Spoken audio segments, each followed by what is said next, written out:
It almost feels like 2026 is the new 2016. Not long ago, we talked about Zara Larsson and her single Midnight Sun, which helped her return to the charts after several quiet years. Even her 2016 hit, Lush Life,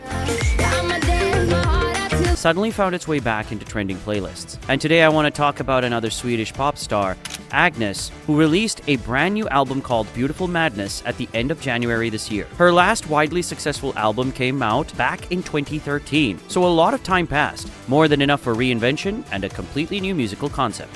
Agnes, often described as a pop icon and the undisputed mother of spiritual disco, was born in Sweden in 1988 to an environmental engineer and a nurse. By 16, she started taking private vocal lessons, and at 17, she auditioned for the Swedish version of Idol. Winning the competition changed everything. Soon after, she signed with Sony BMG, and her debut single, Right Here, Right Now, became the biggest track from her self-titled 2005 debut album. The follow-up single, Stranded,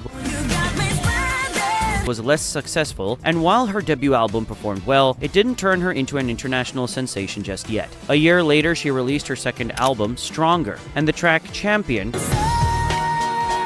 became the most streamed song from that era. She was building a solid career in Sweden, but the global breakthrough was still ahead. Soon after, Agnes parted ways with her label due to creative differences. She signed with the independent label Roxy Recordings and began working on her third album. The first single from the era was On and On.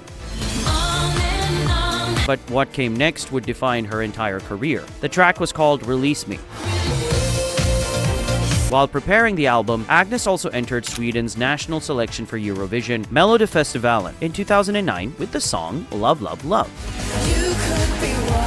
She didn't win the competition, but the track later appeared on her third album, Dance Love Pop. While the Eurovision attempt didn't bring victory, something even bigger was happening behind the scenes. During the promotional period, Release Me started gaining attention outside Sweden. Roxy Recordings decided to push the song internationally, marking the first time Agnes's music truly traveled beyond her home country. The track became a massive success. It reached number 3 on the UK singles chart and stayed in the top 10 for several weeks. Soon after, it climbed charts across Europe. This success led to new international deals. She signed with Warner Music in Australia, where Release Me debuted at number 11 on the charts. Then she secured another deal with the American label Geffen Records, which planned to promote the song in the United States. This made Agnes the first and so far only contestant from Swedish Idol to debut on the American market. Around 2010, during negotiations with major US labels, some of the same industry figures who were helping launch Lady Gaga were also considering Agnes as a potential pop breakthrough in America.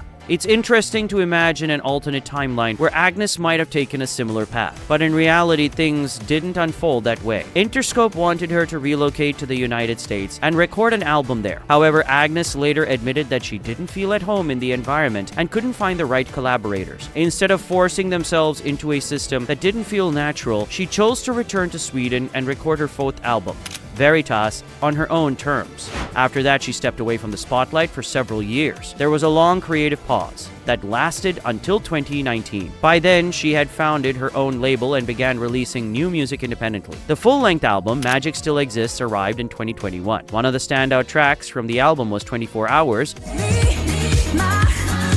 which came with a striking music video, and that was actually the moment I personally discovered Agnes and her new sonic direction. However, the most streamed song from the album turned out to be Here Comes the Night. The project confirmed that Agnes had moved away from traditional pop structures and fully embraced a disco-inspired aesthetic. She described this new signature sound as spiritual disco. The idea behind it was to blend uplifting spoken mantras and gospel-inspired elements with pulsating disco rhythms, synth-pop textures, and a vibrant orchestral palette. This artistic identity continued into her latest album, Beautiful Madness, released at the end of January 2026. The record expanded on the spiritual disco concept, mixing hypnotic grooves with introspective themes. Among the standout tracks, 2 songs in particular capture the spirit of this new era: Ego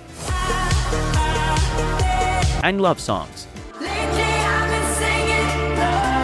What makes Agnes' story especially interesting is the number of directions her career could have taken. She could have stayed in the US and chased mainstream pop stardom, and in another timeline, she might even have ended up in the very spot that Lady Gaga later occupied. She could have followed the path of other Swedish pop exports and focused purely on chart hits. She could even have disappeared from music entirely after her early success. Instead, she chose reinvention. To continue this topic, you can watch my video about how TikTok helped revive Zara Larsson's career. And in another video, at this link, I'll talk about the story of Danish singer Mo, who dominated the charts about 10 years ago with songs you've definitely heard at least once.